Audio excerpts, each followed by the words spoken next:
Yo, what's good, all my stud and studette viewers out there? Welcome back to the first episode of In The Huddle, the show that I'm going to be dropping every Monday and Friday for the foreseeable future. Foreseeable future? Is that even a word?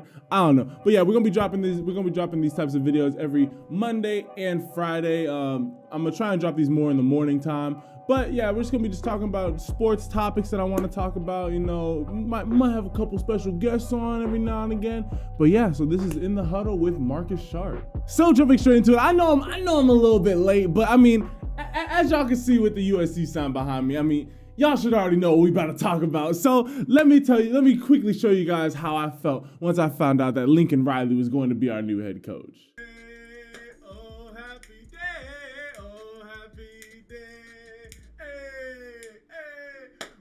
Poppin', everybody! Yeah, wait a second. I gotta let y'all know something. Okay. First and foremost, happy Thanksgiving, everybody. Hey, I hope y'all had a great happy Thanksgiving. You know, you got your food and whatnot. Hey, who this? Who this? Can y'all see? Barely. But who this? Who this right here? Who this right here? Making some plays. Who this making some plays? Picking up a decent coach. Look at somebody finally doing something right for once. Look at my Trojans finally doing something right for once. They actually acting like they want to win some. That clip is from my highlight live stream. We do those every Tuesday and Wednesday at 7 o'clock Central Time. So 8 o'clock if you're on the East Coast. And 5 o'clock? Yeah, 5 o'clock. You're from the West Coast. So we'd love to see you in there. But yeah, Lincoln Riley, I keep on wanting to say Lane Kiffin. Thank God he's not our coach anymore. Lincoln Riley, I cannot even explain just how crucial of a pickup that is. I mean, he is literally the best option. I didn't even think there was any reason for him to leave Oklahoma. I mean, he was bringing in the stupidest 2023 recruiting class. The 2023 recruits and 2022 recruits that Lincoln Riley had going to OU before he moved, crazy. He was about to have a top 3 recruiting class hands down. Now, with him moving to USC, especially since a lot of those recruits were California boys, he's starting to flip those guys. I mean, he's already flipped the class of 2022 5-star all-purpose back Rayleigh Brown, and he's flipped teammates and 2 5-star teammates, mind you. He's flipped 2 5-star teammates. Malachi Nelson, who is the second best quarterback in the class of 2023. The only guy ahead of him is Arch Manning, which, I mean, it's Peyton and Eli's nephew, so you know he's probably decent. And Mekhi Lemon, his 5-star receiver. So you got a quarterback receiver pairing from the jump. It's Lincoln Riley's guy. I mean, you could tell just by the way that he talks with Malachi Nelson, or just talks about him, that he's really messing with Malachi Nelson. But I mean, Lincoln Riley, 55-10 as a head coach for Oklahoma. I mean, he had 2 Heisman quarterbacks in Kyler Murray and Baker Mayfield, and he produced 3 NFL quarterbacks when you add on Jalen Hurts. So, I mean, the dude's a quarterback whisperer. Not that, USC is going to be USC. They're always going to have really good quarterback talent, and they're always going to have really good receiver talent. After that, it's going to be a little bit shaky. I mean, even with USC's piss poor coaching performances that we've had before, especially with Clay Helton. I mean, we always had a quarterback being he would end up getting drafted. We'd always have receivers getting drafted. So the offense, I'm not really worried about. However, this is the biggest area where I am concerned with Lincoln Riley. And if he does not do these 3 very important things, USC's not going to change.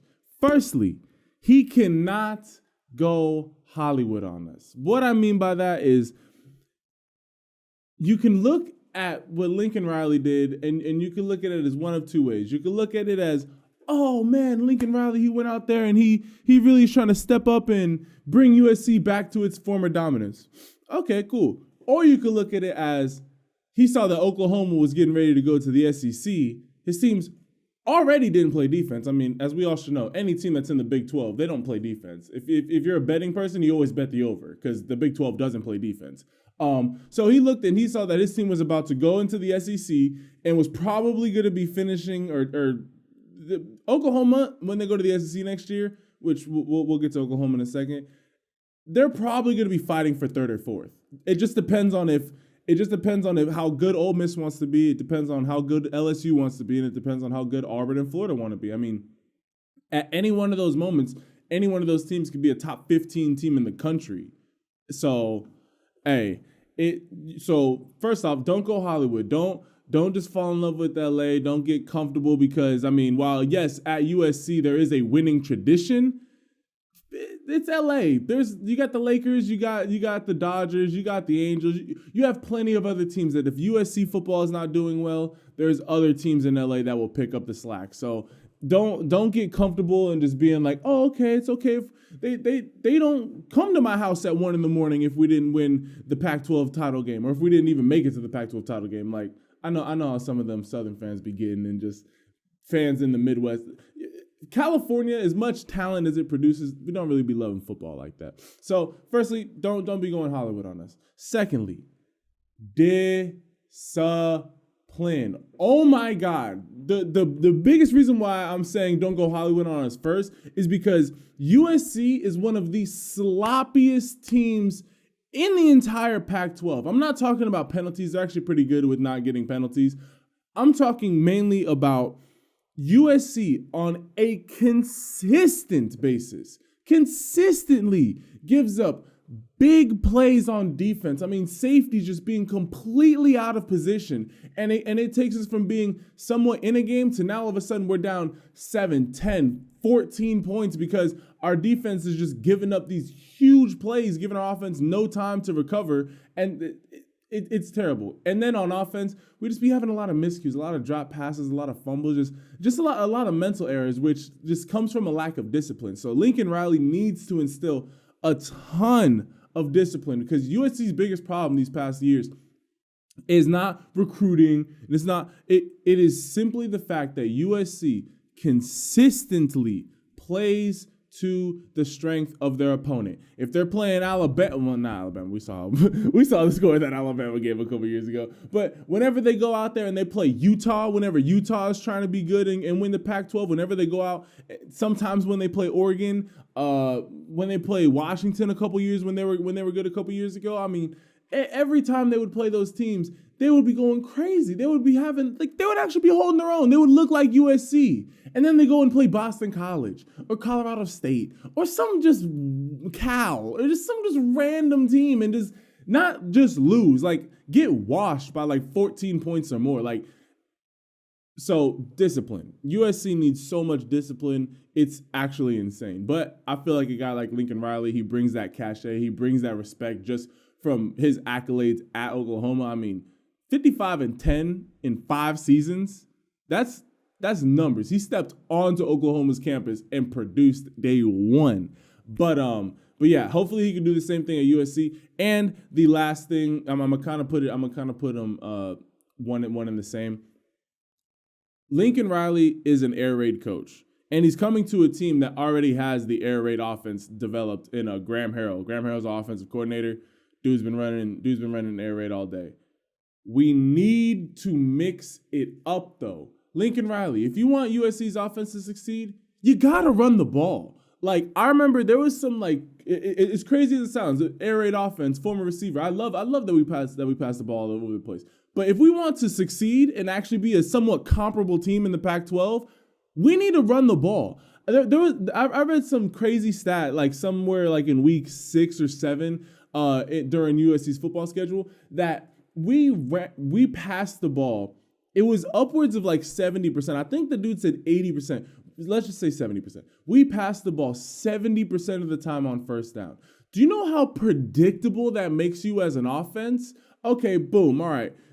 You go out there and you throw it on first down. You don't get it. Okay, it's 2nd and 10 now. So you have to pass to set up a potential third and short. So okay, you pass it. All right, now you're in 3rd and 5 or you're in 3rd and 3. Okay, well now you're in an obvious run situation. Like USC was constantly in obvious run and pass situations because we never established the run. Like, we would be trying to hit these home run shots that we have, instead of having 8 players in the box, we'd have 8 players in the secondary trying to throw these 90-yard bombs downfield because, we're an air raid offense. No, like, we like Lincoln Riley, please bring some more balance to our team. Yes, I love the fact that we pass the ball as much as we do because I think that is the future of football. However, you do need you need the defense to respect the run game. If you can't do that, then all you're doing is you're just playing just how many close throws can I get before one's picked? Like, come on.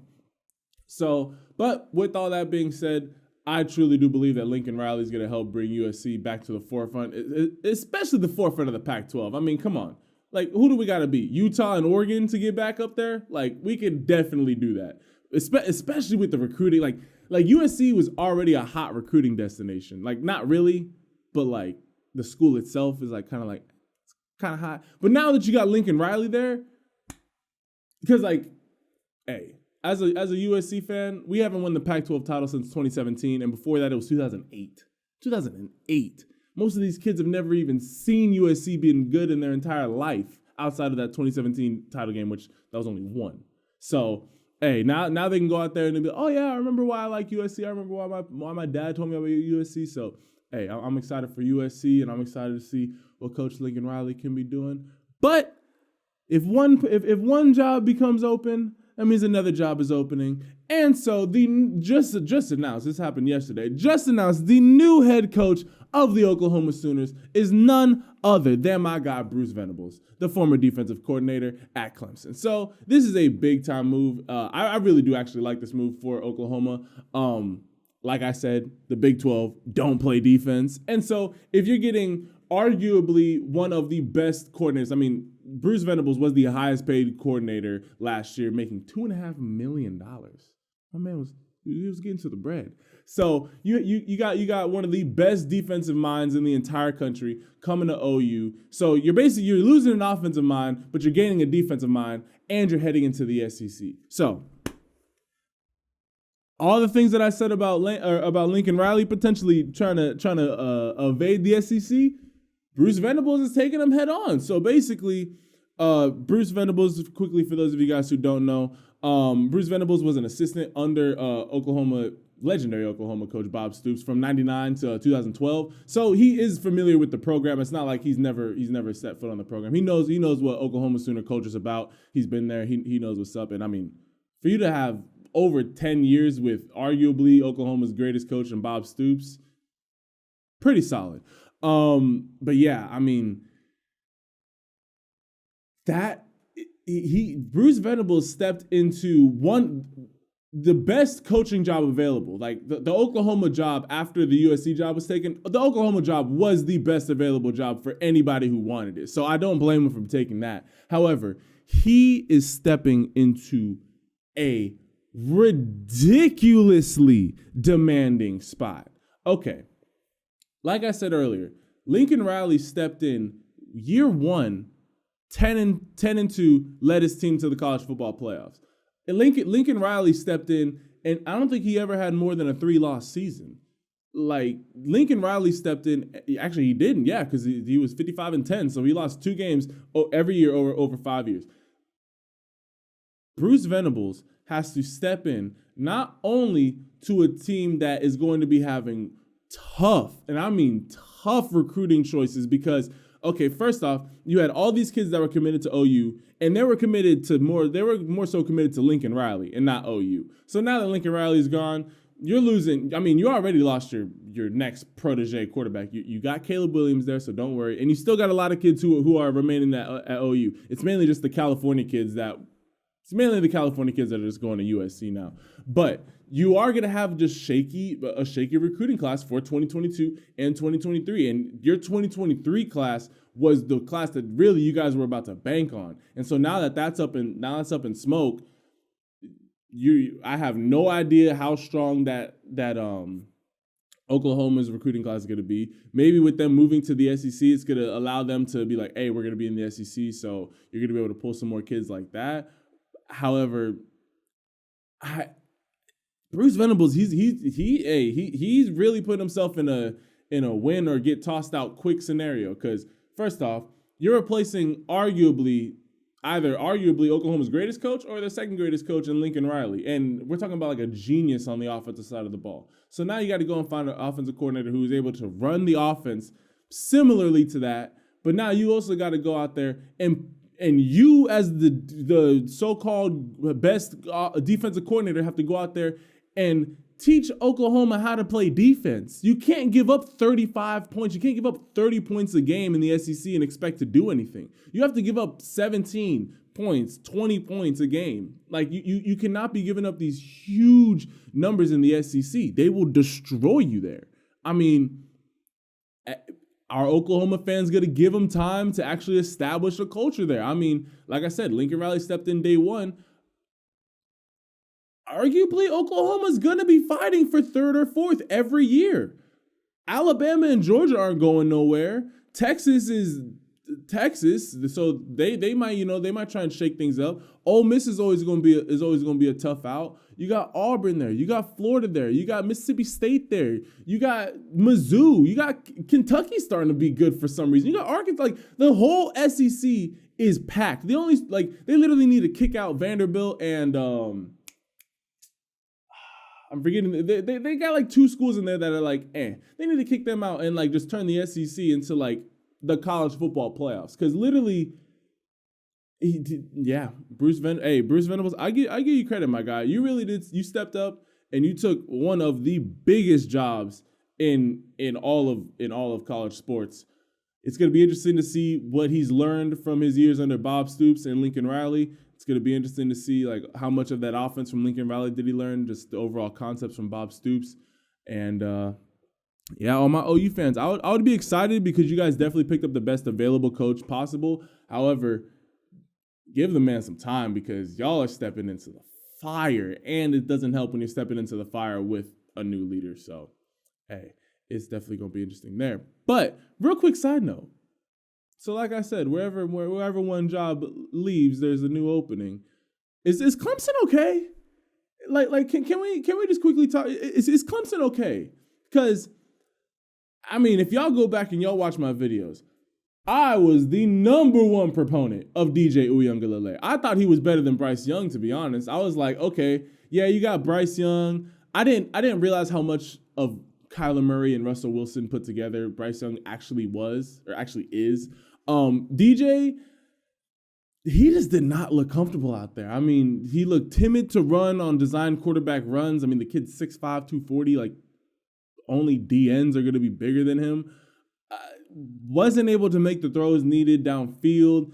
I mean, also Clemson's offense just looked stale. Like, they just couldn't get anything going, like ever. Like they were always struggling to put up points. So I don't know if DJ is going to be the quarterback there next year.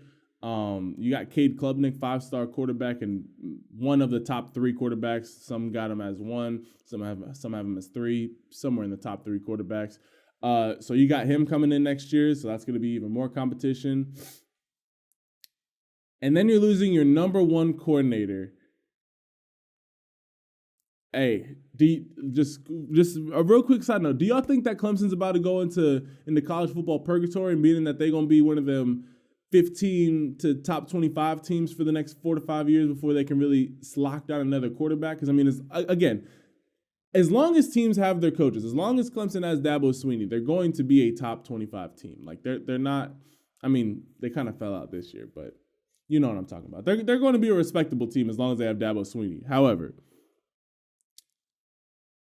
they fell off the map hard. So I'm not here. I mean, it's one season. I'm not here to blow up the whole building just yet. But hey, is Clemson okay? I'm just asking that. All right, so jumping straight into it. Next, I want to quickly talk about the the championship weekend before we head into talking about the college football playoff matchups. So real quick, Baylor versus Oklahoma State was actually a really fun game to watch. That was a really cool little Big 12 championship game. Baylor ended up actually coming out and getting the upset over Oklahoma State, completely shattering any of Oklahoma State's hopes of getting into the college football playoffs. Baylor's one of them teams where you gotta watch out. Baylor has consistently found a way since the RG3 era. They've consistently found a way to, like, they always finish off as like a top 15-ish team. You know, they at one point they were ranked number 5 or number 6, and then they just kind of hover in there. So watch out for Baylor next year. Baylor's always has a solid team. SEC title game. Bama is who they are, man. Like, I don't know why people be thinking that anything different's going to change. It's like betting against Tom Brady. Like, you just don't do it. Like, they are who we thought they were. Like, okay, Alabama loses one tough game to Texas A&M. Like, in Texas A&M. Like, that's a tough place to get a dub in. I don't care who you are. They lose one tough game there, and then they take Auburn to a 4 overtime thriller, and everybody's thinking, oh, Georgia's about to wax Alabama. Come on. I get it. Georgia's defense has been crazy, but Alabama is their kryptonite. It's like anytime when LeBron was in the East with the Cavs, it's like, oh, the Cavs are not the 1 seed. Do you think that the Celtics can knock them out? No, they can't, because because LeBron James, no matter where he's at, he's gonna get that dub.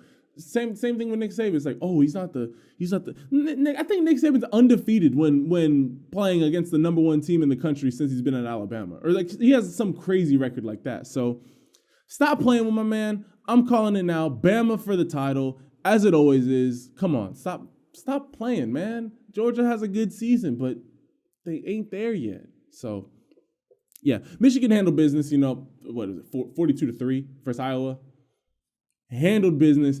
And they established firmly why they should be in the college football playoffs. And you might be asking, why do you sound like this? It's because I'm going to talk about the stupid ACC or whatever dumb conference that Cincinnati's from. Again, most of y'all, if y'all are watching this, is going to be your first hearing of my hotter takes on sports. Yo, I hate the fact that Cincinnati is in the college football playoffs. I think that is the stupidest thing in all, because Here, let me finish this. Cincinnati, yeah, they won. They beat Houston 35-20. They were struggling in the first half to beat Houston. And they were struggling in the first half to beat Houston.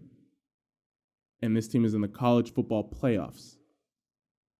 All right, now let's talk about the college football playoff matchups. All right, so we got number 1 Alabama going up against number 4 Cincinnati. We got number 2 Michigan going up against number 3 Georgia. All right, I don't want to hear nobody complaining, Alabama is such a free ride. Oh, they just want to see Alabama win. No, the reason why everybody's complaining is because stupid Cincinnati's in the top 4. That's why. Oh my God, don't get me wrong. Cincinnati's a really, really good team this year. They got a solid quarterback. They got some solid wins when they beat Notre Dame. Hey, it really let people know that they were on the map. But they play in a trash conference. They don't play anybody throughout the year. SMU was supposed to be a big game for them this year. SMU lost before that. Didn't really give them no cachet. Cincinnati, it's the same reason why I didn't like Clemson when they constantly were getting into the college football playoffs. It's different because Clemson was actually backing it up and winning it. Now, if Cincinnati comes out and wins, then in my next episode after the game goes, I will shut up. Even if Cincinnati keeps their game between Alabama within 10 points, I will come back here and I will say that I'm sorry. But if it's over 10 points, I'm holding on what I'm saying. I do not want to see non-Power 5 schools, and I know I said Clemson, but Clemson plays in the ACC. The ACC is trash. Ever since Florida State hasn't been good and Miami hasn't been good, the ACC is garbage. I don't like, because when you look at the road that Michigan had to go through to get to the national title game. They lost to massive, like Michigan State came out of nowhere. They lost to Michigan State. Had to beat Ohio State. Had to beat Iowa. Had to beat Wisconsin. They had to play some real dogs every single week in the season. Look at the road that Alabama and Georgia had to go to. Enough said. And then look at the path that Cincinnati had to go on. It's not comparable. Honestly, it was the reason why I was so mad at Ohio State. I was like, Ohio State, you kind of needed to beat Michigan, because I wanted it to be not in any particular order. I wanted it to be Alabama, Georgia, Michigan State, and Ohio State. I wanted it to be 2 teams from 2 of the, because I thought those were 4 of the better teams. They're gonna stack up well. Alabama is just going to out athlete Any one of these schools, Alabama, Georgia, or Michigan. So I don't want to hear anybody complaining that they gave Alabama the easiest way out. Alabama's going to do what they do regardless. They could have played Michigan, they would have won. They could have played Georgia, they already showed you that they would have won. They spanked Georgia. They literally quadrupled, or quintupled their average touchdown or their average point give up per game. Quintupled. Stop talking to me. So literally any one of those three teams, I have as 10-point. Honestly, depending on what the odds were, I would probably go 13.5-point favorites on any one of those teams if they were to play Cincinnati. Cincinnati is just not built to be in the college football playoffs, and it is going to be evident and quite clear. Marcus, why do you say that? Because Oklahoma and Notre Dame get washed. Every single year, Notre Dame or Oklahoma finds a way to get into the college football playoffs, and they get waxed. Absolutely waxed. So what makes you think that Cincinnati's going to do any better? I'm not hating on Cincinnati. Again, I love seeing the little guys. I love seeing those random teams. They go undefeated and they get on a hot streak, and they go and they play for a big time bowl game. Let them go play in some big time bowl game that is not in the college football playoffs. The college football playoffs are reserved for the cream of the crop of the actual best teams in the conference. Like, put it this way. You put Michigan, or you put any of the top 10 teams and you have them play a Cincinnati schedule, I'm assuming that 8 of them are going to go undefeated as well. Come on. It's dope for Cincinnati. It's not dope for the college football playoffs. So I don't want to hear nobody talking about that. That's just, come on. Cincinnati, cool. Hey, great job, Cincinnati. I love the fact that you guys made it. I think it is dope. I hope that you guys all, I hope you guys send a bunch of players to the NFL. I hope that you guys get adopted into a major conference next year so I don't have to be ranting like this. Cincinnati, great job. Alabama, do your thing, run through them, keep it pushing onto the national title game. All right, now let's move on to the more interesting of the two games. So we got Michigan versus Georgia. Now, I think that it's more interesting than Alabama-Cincy, but I think Georgia quite clearly, I think we're just going to get a rematch in the title game of Alabama-Georgia, and that's going to get to a point I'm going to make later on in this show. But Michigan has a really solid team.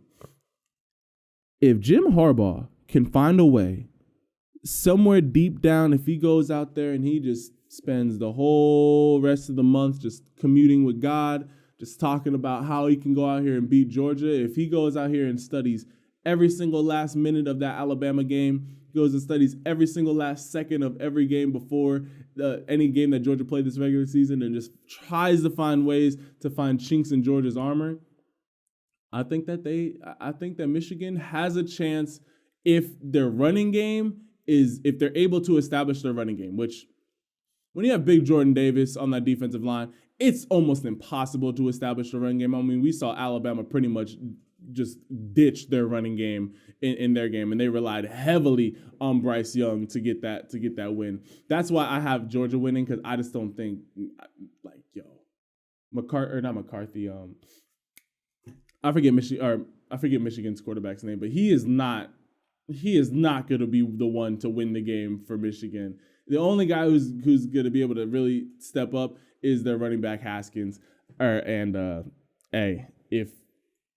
I said, if they're not able to establish a running game to waste that clock, keep Georgia's defense on the field and keep them tired, I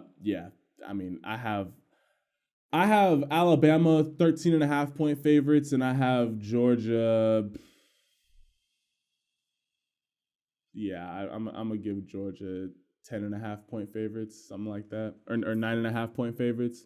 I mean, it'll be close, but I still do have Georgia coming out with the dub. All right, so now that we covered the college football championship weekend and the college football playoffs, now I want to talk about something that I think you guys have probably you've been hearing me hint at it. Is the SEC cannibalizing itself? Like, let's really look at it. The SEC, everybody's complaining because they're like, oh, we got 2 SEC. This is the second time that we've had 2 SEC teams, 2 teams from the same conference, be in a 4-position college football playoff. That means that half of the available spots are taken up by 2 teams in the same conference. You're adding Oklahoma and Texas to the SEC next year. Somebody tweeted out and they said that 6 SEC teams finished in the final college football rankings. 3 of them were in the top 10. And if you add Oklahoma for next year, that would have been 7 teams that would have finished in the top 25 this year that are from the SEC. And this is my research, 11 SEC teams at one point during the season were ranked in the top 25. That's Georgia, Alabama, Ole Miss, Texas A&M, LSU, Oklahoma, University of Texas, Florida, Auburn, Arkansas, and Kentucky. All of those teams at one point, and obviously I'm adding Texas and Oklahoma being in the SEC next year.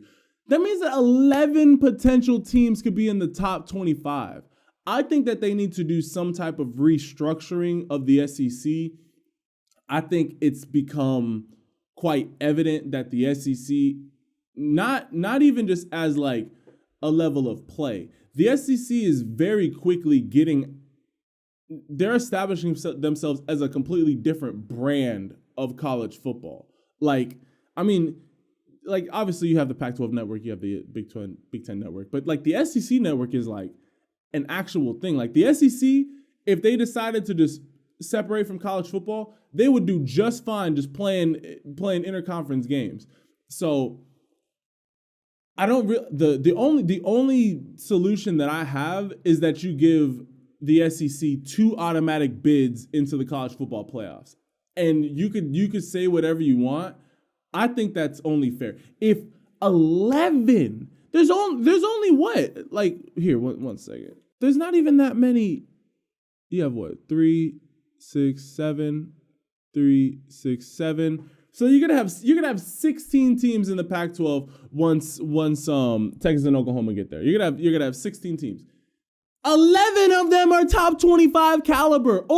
Well over half are top 25 caliber. So I think it is only fair if more than half of your games are going to be going up against the top 25 teams in the country. Strength of schedule, there aren't going to be teams who are going to even have. There are going to be teams who in their conference, the same thing with Cincinnati, there's going to be teams that literally they cannot even put up a comparable strength of schedule to any SEC team. So I think that we either need to break up the SEC and make it like just send some of them to the ACC, send some schools to the Big Ten, some schools to the Pac-12, send some schools to the Big 12. And just kind of spread out the talent a little bit more. Like you could keep the best teams in the SEC. I still personally think that the SEC needs a two spot automatic qualifier. Maybe you could do a prerequisite. Like if a team if they finish off as if an SEC team finishes off as a top 10 team in the final college football rankings, they would get that second bid. So say it's Alabama at 1 and say Georgia lost to Alabama in the national title game and they slipped to like 6 for some reason. Okay. Instead of them being out of the college football playoffs because they're in the top 10, they would get that second bid because it's like I said, they're literally not going to be teams who can even schedule a tough enough schedule compared to the SEC. So I'm kind of leaving this more open-ended because I don't really know what the solution would be. But can we all agree that the SEC is kind of cannibalizing itself as far as ridiculous strength of schedules? Also is the reason why Alabama's so impressive what Alabama does every single year. So please, let's stop acting like it's normal. Like Alabama's, this is history in the making. So I want you guys to comment down below and I want to hear your thoughts of just how you guys would go about structuring the SEC. Do you guys think that anything needs to change? Nothing needs to change? All right, whatever. All right. So real quick, I want to kind of jump over from the college football world into the NFL world. And I want to talk quickly about this little AFC playoff push that we got going on. Okay, the NFC, pretty much all the divisions, they have at least like a 2-game lead on whoever is their closest opponent. So not really much drama there. But the AFC, okay. First off, all 4 of the division leaders are all 8-4 now. So we have the Bills Patriots game tonight, which we'll get to that in a second. But all four of the division leaders are 8-4 right now, and after that, like basically there is 8 teams, like 8 to 10 teams that are all fighting, that are all within one game of the division lead. Not even including just being in the wild card race. Like literally, they're all 1 game away, 1 to 2 games away from being in the division. In the division league. So, or in the division lead. So it's gonna be interesting for sure. So the Titans had a bye, so the AFC South they've still got that on lock. Chiefs beat the Broncos, so now they're in sole position of the number 1 spot in the AFC West. Ravens lost to Pittsburgh, so now the Ravens only have a 1-game lead on Pittsburgh. That was a tough one to watch. I mean, it was funny because what's his face? Why can't I think of his name? The Steelers coach. You guys know what I'm talking about. He was like, the Ravens are unpredictably predictable. Like basically what he was trying to say is like they knew that they were going to be running a 2-point conversion because they normally run a 2-point conversion on that spot. But that was a tough one to watch, man. Like they just barely missed out on getting that dub. But I want to real quick comment down below. What would y'all have done in that scenario? Because it's one of those moments where it's like they convert it, you're praised, they miss it, you're like, oh, that's stupid because you have the greatest kicker of all time in Justin Tucker in your back pocket who would have very easily sent it into overtime. So I want to hear from y'all. I don't mind. I definitely don't mind taking the risks early on because it's establishing like, hey, like we're here to win. We're not here to be playing around. Like we're just gonna try and just get in and out of here during regulation. So I'm not mad at it, especially with the Ravens Steelers. That's a big time rivalry game. So there you go. All right, now let's get to the game tonight that hopefully I'll be able to get this video out before the game tonight. But yo, can we all just take a moment and applaud my boy, my man, the man, the myth, the legend, Bill Belichick. This man goes one season. Brady left, and I had to go watch this man go out here and go win the Super Bowl. All right, now it's time for me to go get back in my bag. I got my quarterback, Mac Jones. He's going to be throwing 70% on slants all across the field. And yeah, we're gonna run it up with our strong deep. Like, this man is crazy, bro. He is at the top of the division with a Bills team that is going crazy. He's like, oh, Josh Allen, you decided to finally be good. Oh, and you got Stephon Diggs. Oh, that's cute. We still gonna win. So this is a much bigger game for the Bills than it is for New England. New England can lose this game and come back and meet them in a later meetup. I believe they play twice in the next 4 weeks. If New England loses, I could totally see them coming back and winning the second game and just drawing it up during the season. However, I think if New England wins this game, I honestly could see them doubling up because the Bills, you got to remember, New England has literally ran the AFC East for the past 2 decades. I mean, if I'm not mistaken, I think there was only one season under Brady that the Patriots didn't win the AFC East. Something like that. Like it was very few seasons that they weren't winning the AFC East. And so if now you finally have this Bills team have a dog defense, you got some real weapons on the offensive side of the field. They finally have shed that oh, the Bills are trash. They finally stepped into that upper echelon of NFL teams, and you still can't beat the boogeyman over there in New England.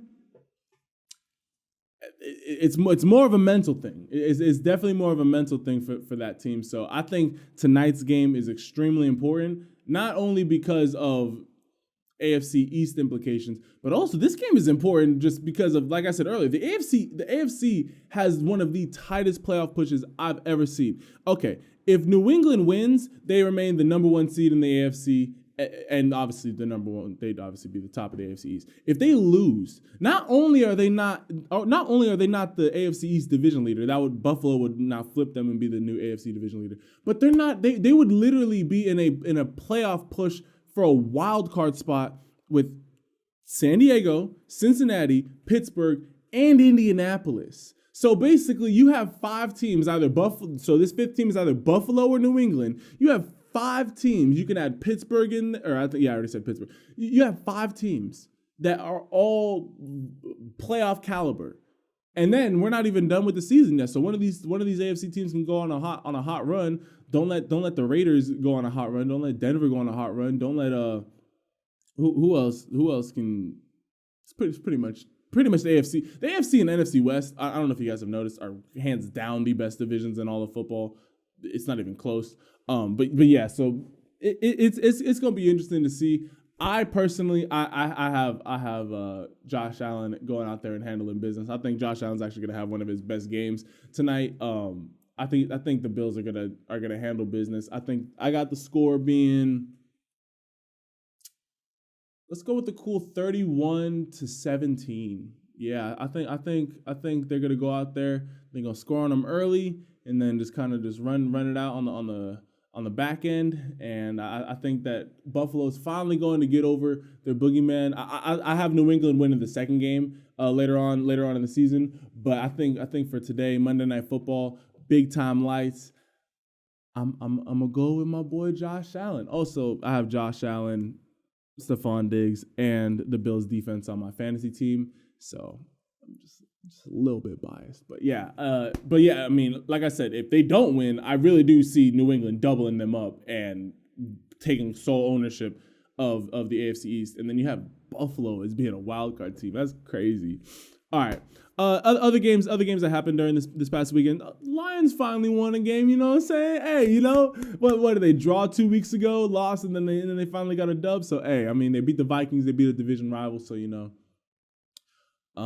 Yeah, what's up, Vikings? I mean, Justin Jefferson went crazy. He had like 8 catches for 160 and 2 tugs, something like that.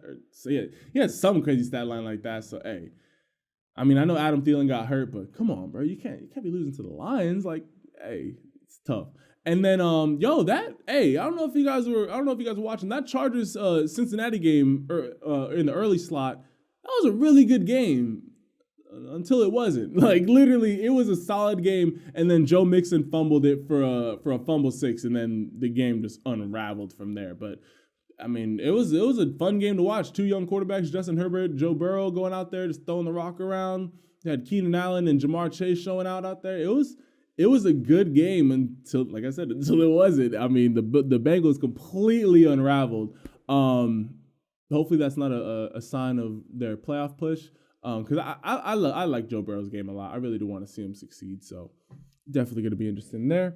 All right, so now that we've covered all the football games, now I want to kind of cover that now that the bowl schedule has been fully released, I want to just cover a couple of games that I'm going to be looking forward to during this bowl season. Obviously not the main ones, but let me put you on. So December 18th, I'm definitely going to be watching the New Mexico Bowl versus UTEP versus Fresno State. I like UTEP. UTEP's got a little interesting team, and then Fresno State, I like the way that they play offense. They have a nice little package out there. So that should be an interesting game. December 21st, we have the Frisco Bowl, UTSA versus SDSU. Similar story. First off, Texas, the state of Texas has so many, like, turn Texas, like all the teams that are in Texas, turn that into the SEC, and honestly, you'll do just fine. Y'all can figure out all the teams that would be there. But UTSA and SDSU, again, you have another one of those Texas versus California rivalries. I like those rivalries because I feel like the play styles of those two states and the schools in general just match up very well. The game that I'm actually looking forward to the most, outside of all the other games, is actually on December 28th, the Birmingham Bowl with Houston versus Auburn. Yo, Houston. Quiet team. I mean, they made it to their conference title game, so obviously they had a really solid season. Auburn got cannibalized in the SEC, but also a very solid team. I like how both these teams played, especially because I really got to sit down and watch Auburn during, obviously, the Alabama game. But then I went back and kind of looked at some more Auburn tape, and I'm like, okay, Auburn's got a little squad out here. And then you got Houston. So I think that's going to be the best matchup. I think that's just going to be a fun game to watch overall. Next up, we got December 30th, the Peach Bowl, Michigan State versus Pitt. Much bigger game, but I just want to see. I want to see that boy Walker. I forget his name. Michigan State's running back. Yo, that kid is cold, bro. I want to see him. I want to see him run the ball again before he ends up going to the draft. And last but certainly not least, we have January 1st, the Sugar Bowl, Baylor versus Ole Miss. That's between that game and the Houston Auburn game. Those are my two favorite games. I think I think Baylor, like I said earlier in the program, Baylor is one of those solid teams that they just consistently find a way just to make themselves relevant in the college football world. And then you got Ole Miss. Ole Miss had a really good season. Matt Corral can go out here and show his last ditch effort as to why he should be a top quarterback in the country. So you might see some fireworks from that game. So definitely one of the more interesting games to be looking out for in this bowl season. And the last thing that I want to talk about before we get up out of here is just some news real quick. Is for those of you guys who don't know, Quinn Ewers, the number one quarterback in the class of 2021, has hit the transfer portal. He is no longer at Ohio State. So first off, can we talk about this man absolutely finessed the bag. Okay, he went out and he enrolled early at Ohio State because he wanted to get an NIL deal. I forget what NIL stands. Basically, he just wanted to make money, or name, image, and likeness. That's what it stands for. He just wanted to make money off of his name, image, and likeness. Okay, he went out and signed like $1 million deal over 3 years with I think it was some sports card company for his autograph. So he got the bag, didn't play a single snap at Ohio State, and then is transferring. And right now I would bet money that he's going to a Texas school. He's from Texas. He's probably coming back to Texas because, honestly, I feel like Quinn Ewers pulled a Justin Fields. Quinn Ewers, he went to a school. They already had C.J. Stroud. They already had Kyle McCord, who was a 5-star quarterback that they got in his recruiting class. Ohio State picked up 2 5-star quarterbacks in the same. It was Kyle McCord and Quinn Ewers reclassified, so they ended up getting 2 5-star quarterbacks in the same class. And you had before he ended up leaving Jack Miller, Jack Miller ended up hitting the transfer portal. But it's like I get it, Quinn, you're good, but you weren't going to beat all those guys. Like, it was the same thing as like when Justin Fields went to Georgia. It's like, bro, Jake Fromm just won SEC Freshman Player of the Year. What makes you think you're going to beat him? Like, come on, let's be smart. However, if you guys didn't know, like I said, Quinn Ewers reclassified. So technically, age-wise, he is a true freshman. Like, he's not any older. And I think he redshirted, so he would just be a redshirt freshman. So he hasn't lost any years of eligibility. Like I said, that's why I feel like he just finessed the bag. He basically just said, "Get me up out of high school so I can go get this little $1 million bag real quick, and then I'm gonna go hit the transfer portal and go to whatever school that I want to." So I would say early predictions, I'm gonna say UT. I think UT has a good chance of getting them, especially going to the SEC.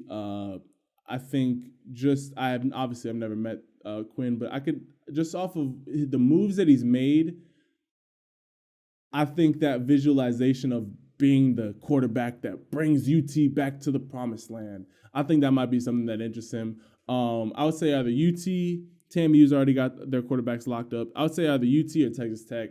Just throw the ball around everywhere. Texas Tech would actually probably be a good thing because everybody's comparing them to arm talent-wise to Patrick Mahomes. But I think that's just because everybody wants to find the next Patrick Mahomes before they turn into whatever they end up turning into. But yeah, just to let you guys know, Quinn Ewers has hit the transfer portal. I would assume that he's more than likely going to be going to a Texas team. So if you're a Texas team in need of a quarterback, hit Quinn's line.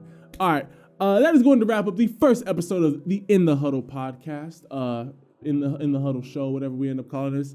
We're gonna be dropping these every Monday and Friday. I'm gonna be dropping these a little bit earlier in the day. I kind of made this a little bit last minute, but I hope that you guys enjoyed this. If you guys did, be sure to leave this video a like. Also, share it out to anybody who you think might want to hear a new sports show. Get some new takes on things. We're going to be chopping it up on just pretty much the things that I like, but also be looking forward to more interviews that we're going to be doing. A lot more interviews with top recruits in the country, recruiting coordinators, all types of people in the college football, high school football, and eventually the professional football world. But with all that being said, I love and appreciate all y'all. And I will catch you guys in the next episode. Ciao.